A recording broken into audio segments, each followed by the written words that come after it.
चलिए बेटा, packing efficiency, ठीक है।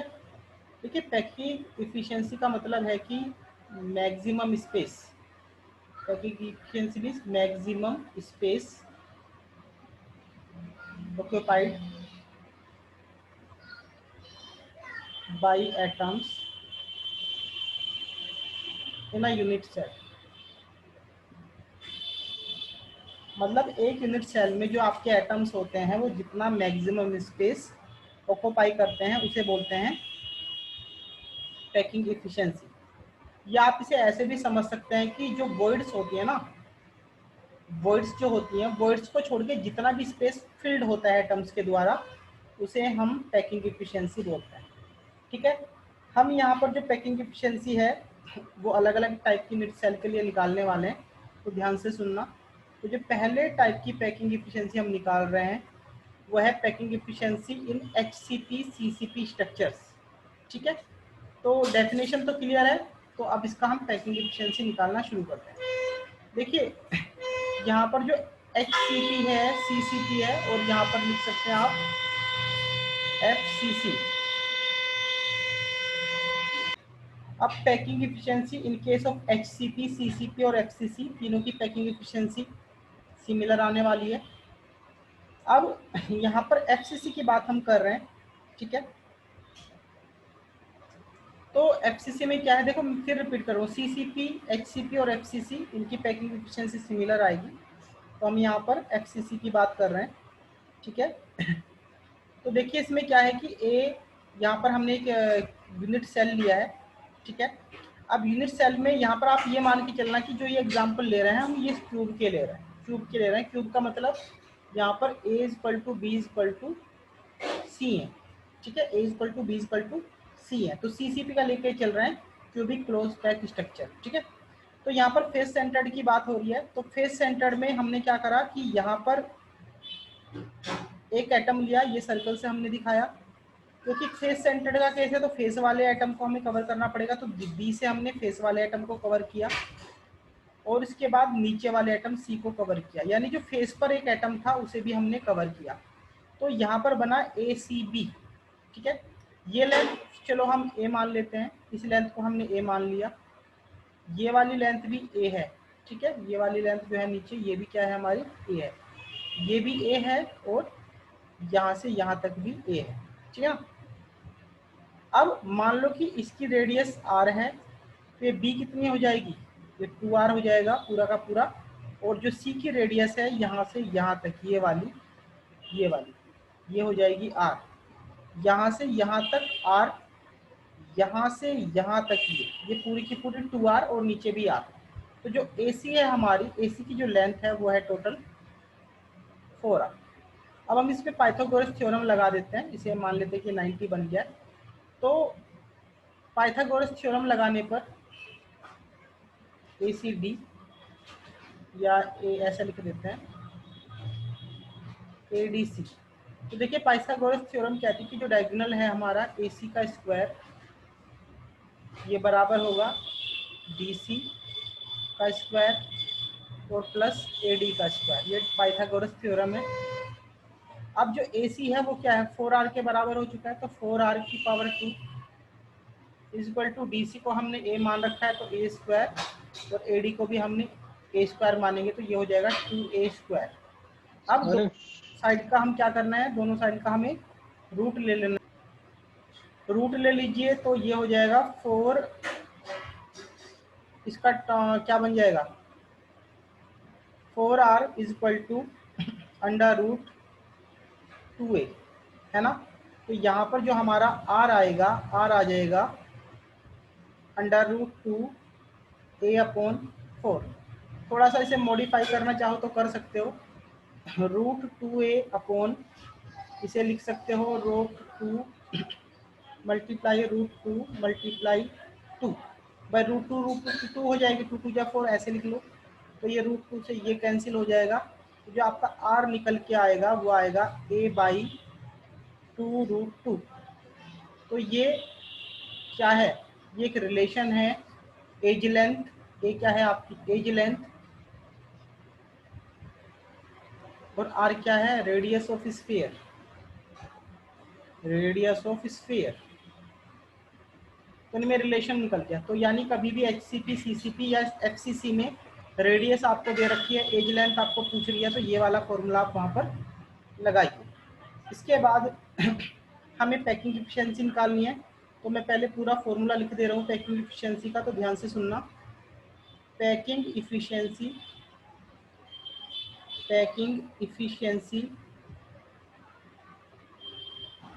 Is equal to number of atoms in unit cell. Unit cell के अंदर कितने एटम्स हैं, multiply volume of one atom. Atom को यहाँ पर हम स्फीयर मान के चल रहे हैं, तो आप यहाँ पे स्फीयर लिख सकते हैं, क्योंकि ये पैकिंग एफिशिएंसी जो निकलती है बेटा ये परसेंटेज में निकलती है, तो इसलिए 100 से मल्टीप्लाई करके यहाँ पे परसेंटेज का साइन लगा देना है, और डिवाइडेड बाई हो जाएगा total volume of the unit cell. अब देखो इससे क्या होगा, जो पैकिंग एफिशिएंसी आएगी हमारी इज इक्वल टू FCC के लिए मैंने आपको बताया था नंबर ऑफ एटम्स होते हैं 4, आपको कैलकुलेशन सिखाई भी थी, तो 4 multiply volume of the sphere का फॉर्मूला बेटा मैथमेटिक्स से हमने उठा लिया 4/3 पाई r क्यूब, ये 100 है, इसमें हमें कुछ कहना नहीं है, और डिवाइडेड बाई वॉल्यूम। अब ये यूनिट सेल मैंने क्या कहा था, CCP क्यूबिक क्लोज पैक, तो क्यूब का एक एग्जांपल यहाँ पे ले रहे हैं, तो क्यूब में सारे के सारे ये हैं, और वॉल्यूम जो होता है वो क्या होता है, ए क्यूब होता है ना, तो वॉल्यूम को लिख दिया हमने यहाँ पर ए क्यूब।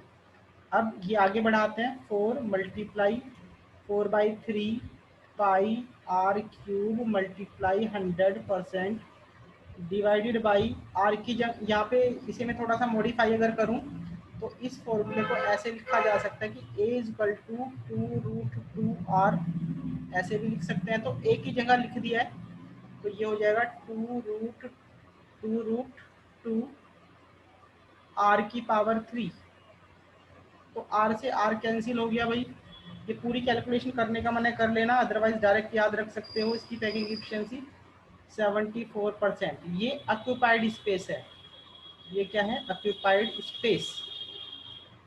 कभी कभी फ्री स्पेस पूछ लेता है, फ्री स्पेस या वॉइड कितना है इसके अंदर, वॉइड का स्पेस कितना है, तो उसे 100 से माइनस कर दो, तो ये आ जाता है आपका 26%। 26% वॉइड और 74% पैकिंग एफिशिएंसी। नेक्स्ट जो पैकिंग एफिशिएंसी निकालनी है वो हमें निकालनी है BCC, body centred cubic structure की। तो देखिए ये बुक में आपके NCERT में एक BCC स्ट्रक्चर दे रखा है। देखिए BCC का मतलब होता है कि सेंटर में भी एक एटम होता है बॉडी के सेंटर में, तो हमें क्या करना है, BCC, हाँ BCC। तो देखिए यहाँ पर क्या है, एक ऊपर वाला एटम है हमारा, ये ऊपर वाला एटम, A पॉइंट पर एक स्फीयर है, एक एटम है। अब जो ये C पर दिखा रहा है ना, ये बॉडी सेंटर्ड एटम को दिखा रहा है, यानी ये बीच में है, और इसके तुरंत एकदम बाद नीचे की तरफ लेना है F को, वो बैक साइड का F है, पीछे वाला F है। तो इससे क्या होगा कि आपका सेंटर में जो बॉडी सेंटर में एटम होगा वो कवर हो जाएगा। ऐसा नहीं करना कि आप E को ले लो, E का मतलब फिर ये फेस सेंटर्ड वाला केस हो जाएगा। तो बॉडी सेंटर्ड होने के लिए एक स्फीयर आगे मानिए, एक बीच में और एक पीछे, तो तब वो आपका बॉडी सेंटर्ड माना जाएगा। तो यहाँ पर सबसे पहले ये बना हमारा एक, तो अब देखिए इसमें हमें क्या करना है, ये नीचे हमने कुछ पॉइंट मान रखे हैं बुक के अंदर FED, तो यहाँ पर देखिए B लिखा हुआ है, और क्योंकि ये क्यूब का केस है तो जो ED लेंथ है हमारी वो A है, जो DC लेंथ है वो भी हमारी A रहेगी, और जो ये FC लेंथ है ये भी हमारी A रहेगी। रही बात इसकी, हम वापस से इस रेडियस को हम मानते हैं R, ये R है हमारी, ये रेडियस का डबल हो जाएगा, इसे हम 2R मान लेंगे, और क्योंकि ये रेडियस इन्वॉल्व है फिर इसे हम R मान के चलेंगे। ठीक है, तो हमारे पास AF की पूरी वैल्यू आ जाएगी। तो अगर हम एक ट्राइंगल यहाँ पर बनाएं AFD, तो AFD के अंदर अगर हम पाइथागोरस लगा दें तो जो AF का स्क्वायर है वो बराबर हो जाएगा, अब हमने FD को क्या मान रखा है, B मान रखा है, तो FD का स्क्वायर प्लस एफ डी का स्क्वायर प्लस ए डी का स्क्वायर, ए डी का स्क्वायर। तो ए एफ कितना है हमारा 4r की power 2 is equal to F D कितना है हमारा बी, तो B square plus A D कितना है हमारा ए स्क्वायर। तो सबसे पहले हम क्या करते हैं कि इसे इक्वेशन नंबर 1 मान लेते हैं फिलहाल। पहले हम एफ डी की वैल्यू करते हैं, तो यहाँ पर हम एंगल चेंज करते हैं। तो ये है हमारा ई एफ डी। अब इसके अंदर पाइथागोरस थ्योरम लगाएंगे, तो यहाँ पर ये एफ डी आपका डायगोनल बन जाएगा। तो जो एफ डी का स्क्वायर है वो हो जाएगा एफ ई का स्क्वायर प्लस ई डी का स्क्वायर, ठीक है ना। क्या हो जाएगा ई डी का स्क्वायर। ये ऊपर हम थोड़ा सा एंगल ठीक लिख देते हैं, यहाँ पर जो ये ट्रायंगल है ये लिखना है हमें ए डी एफ, ऐसे लिख, ज़्यादा ठीक है लिखना। अब देखो जो हमारा एफ डी है वो बी का स्क्वायर हो गया, और एफ ई कितना है ए का स्क्वायर हुआ, और ई डी कितना है ये भी ए का स्क्वायर हुआ। तो जो हमारा बी स्क्वायर निकल के आया वो निकल के आया 2a स्क्वायर। अब क्या करना है कि put this value in equation number 1। एक नंबर इक्वेशन में इस वैल्यू को रख दो।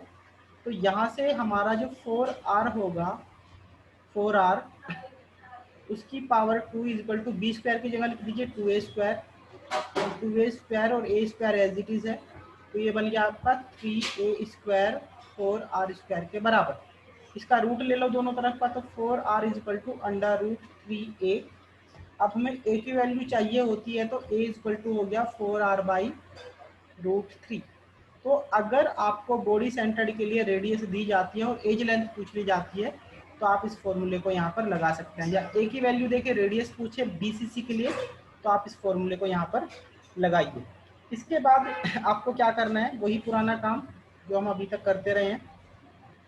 पैकिंग एफिशिएंसी निकालने का formula, packing efficiency is equal to number of atoms या sphere multiply volume of one sphere multiply 100 एक मिनट परसेंटेज डिवाइडेड बाई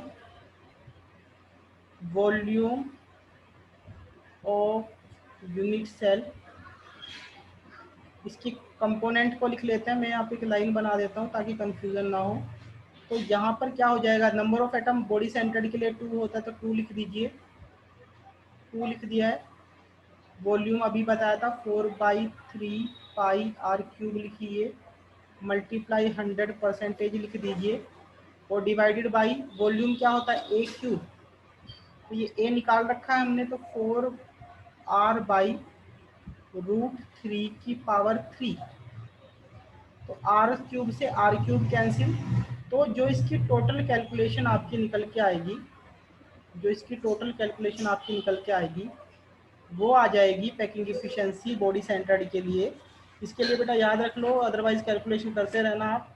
ये 68% इसकी पैकिंग एफिशिएंसी आ जाएगी, यानी इतना परसेंट ये पैक्ड है। अगर इसमें फ्री स्पेस आपसे पूछ ले, तो फ्री स्पेस में क्या करना है कि या बॉडी कितना है, बॉडी का कितना हिस्सा है, तो 100 में से माइनस कर दीजिए 68 को, तो ये 32% बॉडी या फ्री स्पेस आपका निकल के आ जाएगा। पैकिंग एफिशिएंसी 68% आपकी रहेगी। देखिए जो हमारी लास्ट पैकिंग एफिशिएंसी है वो सिंपल क्यूबिक लैटिस के लिए दे रखी है यहाँ पे। अब देखिए सिंपल क्यूबिक में क्या है, आपको पता है कि एटम केवल कॉर्नर पर होते हैं, तो हमने यहाँ पर 2 एटम कंसीडर कर लिए हैं जो कॉर्नर पर हैं। ये कॉर्नर नंबर ए है और ये कॉर्नर नंबर एच है। तो यहाँ पर जो हमारी रेडियस होगी यहाँ से यहाँ तक, ये आर होगी, और ये रेडियस क्या होगी, ये भी हमारी आर होगी। और ए और एच के बीच में जो एक्चुअल डिस्टेंस होगी, क्योंकि यहाँ पर भी हम क्यूब का केस लेके चलेंगे, तो इसे मान लेते हैं हम ये ए है, ठीक है। तो यहाँ से डायरेक्ट रिलेशन हमें पता चल जा रहा है कि ए इज इक्वल टू 2r। यहाँ पर कोई ऐसा कंफ्यूजन नहीं है, ए इज इक्वल टू 2r। तो जो पैकिंग एफिशिएंसी होती है हमारी, packing efficiency is equal to होती है नंबर ऑफ स्फीयर और एटम को हम स्फीयर मान रहे हैं, multiply volume of one atom और स्फीयर, क्योंकि परसेंटेज निकलती है तो 100% कर दो, और divided by volume of one atom, एक एटम का वॉल्यूम है ना, या एक स्फीयर का वॉल्यूम।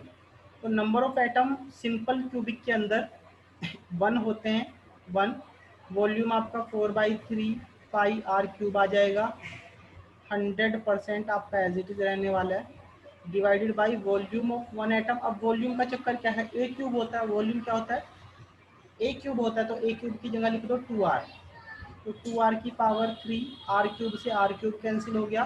तो इस तरीके से आप इसकी कैलकुलेशन बेटा कर लेना। तो ये लगभग 52.4% ऑक्यूपाइड स्पेस आएगा यूनिट सेल के अंदर। बाकी इसका भी आप फ्री स्पेस निकाल सकते हैं, आप इसे 100 से क्या कर देना, माइनस कर देना, तो बॉडी का स्पेस या फ्री स्पेस आपका आ जाएगा। इसके बाद एक छोटा सा पॉइंट दे रखा है बेटा, calculation involving unit cell dimensions, जो यूनिट सेल की डायमेंशंस हैं उनसे जुड़ी कैलकुलेशन। तो इसके लिए आपकी बुक में एक फॉर्मूला दे रखा है। बढ़िया बात यह कि इस फॉर्मूले को आप सीधा याद करें और उसके बेस पर बहुत सारे क्वेश्चन सोल्व करें, ठीक है। तो ये है D=ZM A³ NA, यहाँ पर क्या है आपकी D डेंसिटी है, किसकी, डेंसिटी ऑफ यूनिट सेल है, और आपका M जो है, तो जो स्फीयर है ना आपके, जो स्फीयर हमने ले रखे हैं उनका मोलर मास है। जैसे कॉपर का, सोडियम का, कोई भी स्फीयर है, किसी भी एटम को ले रखा है तो उनका मोलर मास है, ठीक है। M क्या है आपका, मोलर मास। A जो है वो जो यूनिट सेल बनी है उसकी एज लेंथ है, एज लेंथ। Z है number of atoms participating in unit cell, जैसे कि आपको कैलकुलेशन करके दिखाया था कि FCC के लिए Z=4 हो जाएगा, BCC के लिए Z= आपका 2 हो जाएगा, और सिंपल के लिए या प्रिमिटिव के लिए आपका Z=1 हो जाएगा। तो इस तरीके से है। इसके साथ ये Na करके दे रखा है, वैसे में से सोडियम जैसा दिख रहा है तो इसे छोटे वाला वैसा ये बना देता हूँ Na। तो ये Na जो है हमारा, ये हमारा एवोगैड्रो नंबर है, और इसकी जो वैल्यू होती है सारे बच्चों को पता है कि 6.022 10⁻23 होती है। ये है हमारा एवोगैड्रो नंबर। तो ठीक है, इसके बेस हमें अभी बहुत सारे न्यूमेरिकल्स करने हैं। अब देखिए इसके क्वेश्चंस कैसे करने हैं, इसका एक हम सैंपल ले लेते हैं। अब ये क्वेश्चन है, आप इसे ध्यान से रीड कीजिए। सबसे पहले इसमें से डेटा निकालते हैं। FCC दे रखा है, FCC से हमें जो इन्फॉर्मेशन मिलेगी उसका मतलब है Z=4। FCC से ये पता चला। एज लेंथ, A की वैल्यू दे रखी है आपको 3.608 10⁻⁻8 centimetre. In a separate experiment, copper is determined to have the density। अब देखो कॉपर की डेंसिटी दे रखी है, वो है 8.92 ग्राम पर सेंटीमीटर क्यूब। अच्छी बात ये है कि जो एज लेंथ है वो भी सेंटीमीटर में है और डेंसिटी भी सेंटीमीटर में है। अगर ये सेम नहीं है तो फिर इन्हें कन्वर्ट करके लाइए, अदरवाइज आंसर में एरर आएगी। Calculate the atomic mass, atomic mass मतलब मोलर मास, M आपको यहाँ पर निकालना है। तो जो ये हमारा फॉर्मूला था अभी मैंने आपको लिख के दिखाया था, D=ZM अपॉन A³ NA, इसमें निकालना है, इसमें मुझे निकालना है कैपिटल M निकालना है। तो कैसे निकालेंगे, capital M D A³ multiply NA upon Z।